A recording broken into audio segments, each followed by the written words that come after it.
Hello, Gotham. Joker's back in town. Can't be. These videos are not for children. If you are a children, then piss off. Hey there, I'm Infuso, and recently on this channel, quite recently actually, I spoke about what I feel is the worst Batman movie of all time. And you know what? I'm tired of being a negative Nancy. I want to be a positive Peggy for once in my life. So that's why today I'm going to be taking a look back at what I feel is the greatest Batman movie of all time.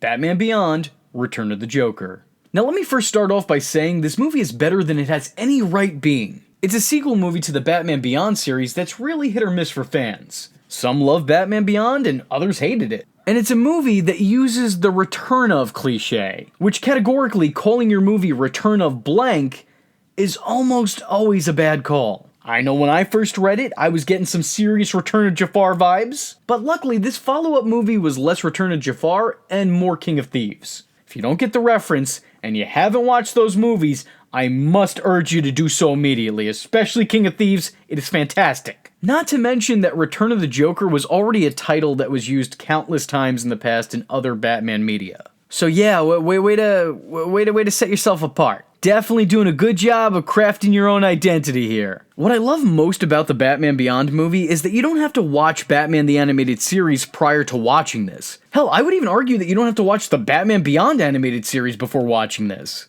This feature does a really good job of setting up and casually explaining its own lore, and at no time does it ever feel forced or exposition-y. The events of this play out in a manner that come off as natural, but it's also subtly keeping the viewer up to date on what's going on in this fictional world. Since the demise of the Joker, a gang inspired by his actions have taken over Gotham City, creatively calling themselves the Jokers. With a Z, because that is wholly original right there. They're a constant threat to Terry, the new Batman, and all Gothamites in general. And this movie opens up with a new group of them attempting to hijack some technological whatsy-watsits. But of course, our hero stops them. He gets back to the Batcave where he visits his mentor, Old Man Bruce. Yeah, that's right, despite decades of fighting crime with countless injuries to his body, Brucey Boy is not only still very much alive, but also still active in the crime-fighting game. And believe it or not, he'll still live for several decades following all of this. Bruce now basically works as Oracle. Sans name. He's constantly in Terry's ear guiding him as he goes from mission to mission. It's also here that we meet our red herring, a guy who shares the same frame as the Joker, has a similar hairstyle to what the Joker's rocking in this movie, and who is also voiced by, you guessed it, the Joker, Mark Hamill himself. He's not really super relevant to the film, but I did at least want to give the movie props for tricking us. Because when I was a kid and I was watching this, me and my best friend were like, oh, that's gonna be the Joker. That's the Joker. That's gonna be the Joker. And spoiler alert, he's not the Joker, so... You lose! Good day, sir! We felt stupid. You got us. The actual Joker reveal in this movie is much bigger than this, but maybe I'm getting a little too ahead of myself. And side note, does anybody recognize this pooch over here? Golden Age Batman comic readers might, because that's actually none other than Ace the Bat Hound. Stuff like this is what I love about the DC animated universe. They managed to dignify undignified characters. Having a dog dress up like Batman is really campy and also really dumb. And it obviously wouldn't work in this retelling of events. But bring him in as a trained guard dog for a much older Bruce? Perfect. Chef's kiss. Paul, Tim, you guys really outdid yourselves on this one. Elsewhere, the Jokers confront their new boss, who turns out to be... drumroll please... the Joker. And let's just say it doesn't exactly end well for them. Especially Bonk over here. Now it's here I should probably mention that there are in fact two different cuts of this movie. And while in the uncensored version of the movie, the Joker just flat out kills Bonk, in the other he injects him with a deadly amount of laughing gas. But either way, in both versions of events, he disappears from the movie entirely. This is like when Dragon Ball wanted to censor death in the US, so they insisted that those killed in their show survived, paralyzed on the ground, unable to move a fraction, and just panted out in pain for the rest of their lives? Yeah, no, that's good. That works. Good job. Oh, and another side note here, Gru, that guy in the outfit that looks like it was bought last minute before Halloween at Party City, is voiced by none other than Lex Luthor and the Flash himself, Michael Rosenbaum, who is doing his best Christopher Walken impression. It's not a particularly good one, but I just think that it makes the performance that much greater. And I don't know about you, but I just think that that's an amazing piece of trivia to know. At Bruce's big return to Wayne Enterprises, the Joker decides to upstage him with a comeback of his own. And I gotta say, I really like that even an elderly Bruce still stands his ground and is completely unintimidated when confronted with danger. But all that changes when he stands face to face with his greatest rival. And that's really great detail because I've always felt that Bruce never really feared those he fought. Of course he knew they were a threat, but there was a part of him who knew that he could handle whatever they threw his way. Except for the Joker. Joker has always been far too recklessly unpredictable for even the world's greatest detective to get a good read on him. And maybe Batman did understand the Joker much better than others, but he still couldn't figure out exactly what was going through his brain. The Joker was a foe that even he couldn't plan for. And that made him so much more dangerous than anybody else in Batman's rogues gallery. I also enjoy that upon his first meeting with the new Batman, Joker is quick to critique and criticize, talking down to him about everything from his appearance to the way he conducts himself. The new boy. Ears are too long and I missed the cape. Well, what's it gonna be, Batfake? This perfectly plays up on Joker's obsession with Batman. You see, while other Batman villains found themselves squaring off against the Dark Knight on numerous occasions, it was usually because they wanted to do something nefarious, and Batman felt the need to stop them. I wouldn't say all of their plans were motivated by Batman. If anything, a lot of his villains tried to do things discreetly so that they wouldn't be found by Gotham's favorite protector. However, the Joker legitimately just did things to get under Batman's cape. He wanted to unnerve him. He wanted to drive him crazy. He wanted to bring Batman down to his level. And Joker's immediate dislike for the new guy really underlines that. The Joker's reappearance makes Bruce even more bitter and cold. He becomes more stoic and goes silent on the situation, leading Terry to visit former Batgirl and current Commissioner Barbara Gordon, which is again something I really enjoy about this series. In most continuities, Barbara becomes Oracle, but being as the show was initially made for children, writers couldn't really have a character get shot in the spine. And besides, as previously covered, Bruce is already pretty much filling the Oracle role with Terry. Despite aging up, Barbara still has a prominent role in crime fighting. She's still committed to fighting the good fight, and giving her her father's job as commissioner just feels like the perfect placement for her. Terry doesn't get the information he's looking for, as Barbara is similarly silent, only alerting Terry that Joker is a threat unlike anything he's faced before. Back at the cave, Bruce is researching the Joker, where he's desperately trying to figure out if this is another street imposter or somehow the real thing. But when Terry arrives on the scene, Bruce demands that Terry give him back his suit, asking him to give up the role of Batman. And this is the part that's always kind of annoyed me. It's one of the very few gripes I have with this movie. I get that Bruce doesn't want to put another young life in danger. I get that he fears for his new ward. But with Joker back, wouldn't the world need Batman now more than ever? Bruce, I get that you're worried about endangering the kid, but without him, you may be endangering many, many more. And you're Batman, or were Batman. You should know this already. After an argument, Terry reluctantly obliges, leaving the cave and his suit behind. Terry begins to embrace normal life again, spending more time with his long-term girlfriend and with his family back at home. But he finds out that just because he's given up the Bat life, doesn't mean the Bat life has given up on him. The Joker's attempt to kidnap Terry's girlfriend, but wind up injuring her and almost himself in the process. Just as Bruce is trying to reproduce Joker antitoxin, he's paid a visit by his worst nightmare. Terry, realizing his mentor is more than likely in serious danger, heads back to his home, only to find the place completely vandalized, with Ace injured and Bruce seemingly on the verge of death. Terry manages to inject him with antitoxins, before bringing him to his bed and keeping him on bed rest. And that's when Barbara comes to visit. Terry asks for more information on the Joker, but Barbara remains adamant that this isn't the Joker. Probably because the Joker would have to be in his mid-80s here and still looks like he's in his early 40s. But also because she and Bruce witnessed his death, allegedly. It's during the sit-down that the Commissioner informs Terry of who the Joker was. And no, wait, pause. I'm gonna stop you right here. This is another thing that's always bugged me about this movie. Terry doesn't know about the Joker? It's funny. I know about all your other major enemies, but you never mention him. He was the biggest, wasn't he? Terry somehow doesn't know about the most famous criminal in the history of Gotham City? Like, it's never come up? Like, I'm talking outside of Batman. You think he would have heard something. They have internet in the future here, right? How could he not know? It doesn't make sense to me. There's literally a gang who was inspired by him called the Jokers, and he doesn't know of the Joker? That just... Okay. Alright, everything else about this movie's great. I'm going to look past this, but I want to let you know I am wagging a stern finger at you, movie, implying Terry doesn't know about the Joker. Okay. Yeah, no, that makes sense to me. I mean, he's been harassed by that gang multiple times. He doesn't know that they're doing it in the name of the Joker. Okay, alright, fine. No, okay. It's fine. It's not a big deal. It's okay. It's fine.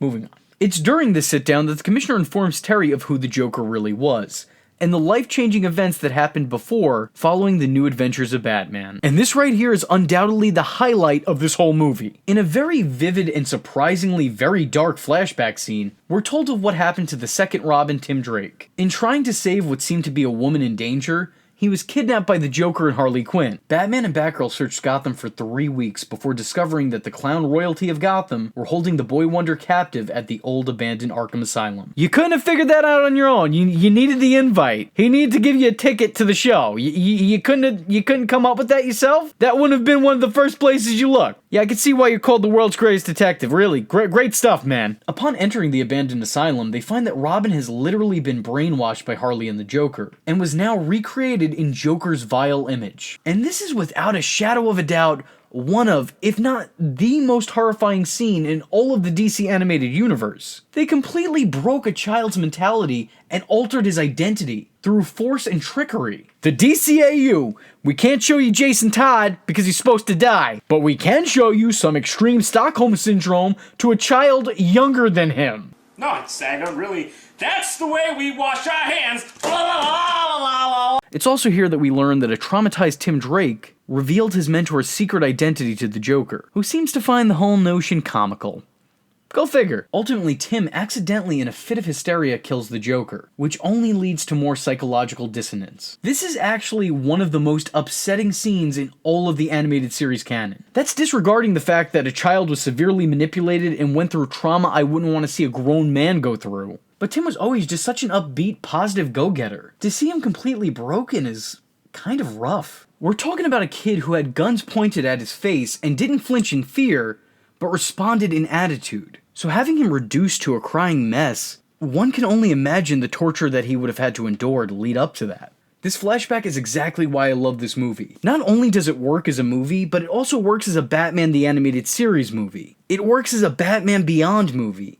It works as a movie in an ongoing continuity, but it's also not shackled by that continuity. You don't need to watch everything that came before this point. You can start here and still get a good understanding of who those characters are and the history the movie comes with. DCEU, you taking notes? Because you should be. Following the flashback, we get a glimpse of Tim in the future when he's visited by our new hero. Terry confronts Tim Drake, who professes his innocence, but also reiterates his bitterness. I have no problem telling you, as a kid I marked out for this.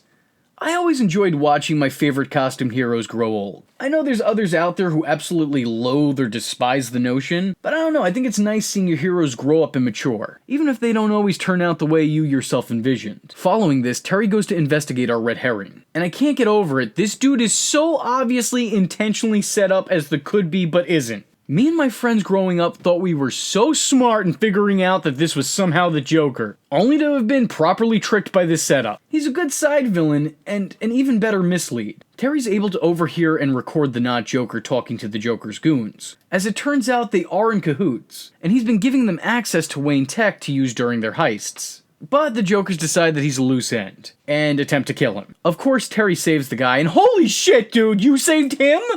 Him of all people! What about everybody else on that yacht? We're just gonna save the bad guy? The two Batmans converse and decide that the former Robin must be aligned with his former abuser. When B-Squared heads to Tim Drake's place of work, he finds out that he's been replaced with the hologram and a Jokergram. After what can only be described as the plus version of Batcave training, Terry manages to find Joker at an abandoned candy factory. And this is exactly why your parents told you not to take candy from strangers. Well, that and probably like 50 other reasons, but you get my point. As it turns out, the Joker's hacked into the Batwing. No, not that Batwing. This, you guys know what I'm saying, shut up! He deploys lasers at the slightly less Dark Knight that only succeed in destroying the city around him. Too bad it's Sunday, those buildings would have been filled up tomorrow. Following the failed attempt, he sends his goons after him. Here, Terry's able to outwit his witless counterparts with relative ease, And this whole scene is really indicative as to why I love Terry as the next in line so much. It's not generic copy and paste of what his predecessor did. I mean, some of what he does is definitely the Bruce highlight reel, but others are things I could never imagine OG Bats even attempting. I personally enjoy it. It's the perfect combination of something old, something new. Also, the Bat Hound finally gets his due and takes a bite out of crime. I never before this series would have any reason to praise Ace the Bat Hound, but here we are. You did justice to a character who didn't seem justifiable. My cowl's off to you, sir. Terry finds Tim unconscious and wakes him up for a second interrogation. He again comes across as innocent, but also comes off as a lot more unnerved. He slowly begins a mental breakdown that ends with him turning into the Joker. If you could only see me and my best friend's face the first time we watched this. The absolute shock and horror we were experiencing seeing this turn of events would make a Watch Mojo top 5 most unexpected moments of V Infuso's life list. So those of you who have yet to see this movie now asking me, asking yourselves, asking the universe, how is any of this possible? How did Robin turn into the Joker? Which is the same exact question I asked myself when internet theorists saw that Jared Leto was playing the Joker. How is this even possible? Well, as it turns out, when young Robin was taken captive, the Joker somehow spliced his genetics into a microchip and planted that chip inside a child's fucking brain. Now look, I'm no technology scientist or anything, but that sounds really, really unbelievably not real. I mean, then again, so does the idea of transportation, but I'm now told that we secretly achieved that, so maybe I'll just shut back up and sit down in my computer chair where I belong. Joker then reveals his big plan to blow up the hospital where Terry's girlfriend is recuperating, along with his mother's house in Wayne Manor, so that he could properly add more sadness to our hero's backstory. He talks down to Batman's both old and new before setting the beam off. However, due to some interference from my favorite non-Bat-related animal, his plans are thwarted, and the beam is sent directly to their location, destroying a shitload of the city on its way to them. Am I just supposed to believe that nobody got hurt in any of this? Like, look at all of this destruction in this movie. I'm just supposed to believe that there weren't people in these buildings? Too bad it's Sunday. Those buildings would have been filled up tomorrow. Somehow in the midst of death approaching, new Batman and old Joker decide that now's a pretty good time for a fistfight. Pride over logic, guys. This war has no winners, just an abundance of losers. If I had any complaint about the Batman Beyond series at all, it's that the show did a piss-poor job at creating threats for the character, which is why this movie had to bring back the original Batman's big bad in order to stand up to the second-generation Bat. Which is sad because the series actually establishes an interesting and likable lead. As a matter of fact, still to this day, he's the only other Batman I enjoy seeing besides Bruce. Let me run down the list for you. I don't like Damian Wayne at all, in any context. I don't like Dick Grayson becoming Batman because he's already made a legacy as Nightwing and it just seems like he's going backwards at that point. And Tim Drake, I don't know, he's just a little bit too bland to be the Dark Knight for me. Sorry, it's just how I feel. Flashpoint Batman is a different story that's actually kind of cool. But Terry was the perfect Batman. And that's because he wasn't the second coming of Bruce Wayne. He's not just Batman but with a new secret identity. He does things completely different. He handles himself in a completely different manner than Bruce ever did. He's intelligent like the Bat who came before him, but he has an entirely different strategy than the Caped Crusader. His wit and sarcasm is a far cry from Bruce's stoicism. Terry can walk the walk, but he can also talk the talk, and in the end, that's how he manages to defeat his greatest threat. He beats the Joker by out-talking him. He gets inside the Joker's head, and if you told me that some new guy would wear the Batsuit and manage to manipulate the Joker by beating him at his own game, I would have probably thrown in my utility belt then and there.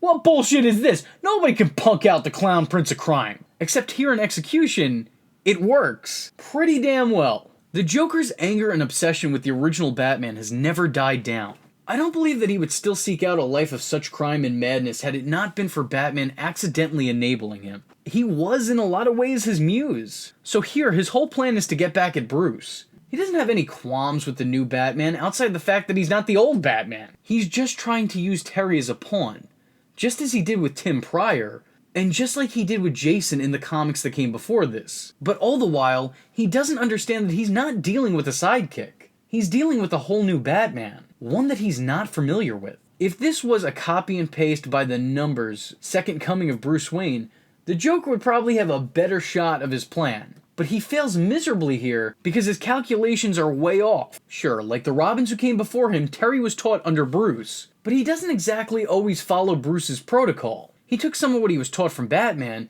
and combined it with some of the other things he learned himself, all while applying his own personality to the mantle. Throughout the whole fight, the Joker gets more and more aggressive, declaring Batman wouldn't do this or Batman wouldn't do that. But he would. Because Terry is now Batman. The Batman he knew is not the Batman he's fighting today. Case in point, Terry fights dirty, and he uses underhanded methods to get the upper hand. And unlike Bruce, who didn't have the time of day and wouldn't entertain Joker's awful jokes, Terry not only indulges him, but also clowns on the clown himself. You gotta love it. He openly mocks and degrades the Joker. He managed to get under his chemical-induced pale skin like no one ever has. And when Joker's given a taste of his own medicine, as it turns out, it's kinda sour. And just when the Joker thinks he's finally got Batboy, he accidentally lets his guard down, allowing Terry to use the Joker's own joy buzzer on him, completely destroying the chip in Tim's brain. A round of ovation to you, sir. Also, side note, the Joker bombs having the old Joker design on them, I see what you did there. I see it, I like it, I'm a fan, thank you. Terry exits the building with both Ace and Tim Drake still intact. And we end off on the Where Are They Now segment of the movie. The Didi twins are picked up by their grandmother, who as it turns out, happens to be an aged Harley Quinn. Also got a pop out of me as a kid. Tim is finally properly introduced to Terry by Barbara from his hospital bed, and they're visited by an elderly Bruce Wayne, looking to finally properly bury the Batarang. It's a happy-ish ending to a group of people who are very worthy of a happy ending. What I love about this movie is that through the series you're watching Terry's first nights as Batman. It's practically Batman Beyond Year 1. He's green, he's rough around the edges, he's easy to provoke, and his pride can sometimes lead to him making mistakes a veteran Batman never would. But this movie really makes it seem like Terry has officially come into his own. While he'll still probably have Bruce in his ear until the day he dies, it feels like he's a little less needed. To me, the Batman Beyond series was Terry learning how to be Batman. But this movie showcases Terry as Batman. While he certainly doesn't take the title of the best bat in town, he is at the very least a very worthy number 2. And one day he'll hang up his suit in a case next to Bruce's. I'm V Infuso, and that was the death, return, and death again of the Joker. I want to thank y'all for watching again. If y'all like the words that came out of my mouth hole, then don't forget to like and subscribe. Hope to see you in the next one. I am vengeance. I am the night, and that was V Infuso. Just remember, if you're not tuning in, then you're missing out. Catch him next time. Same bat time, same bat channel.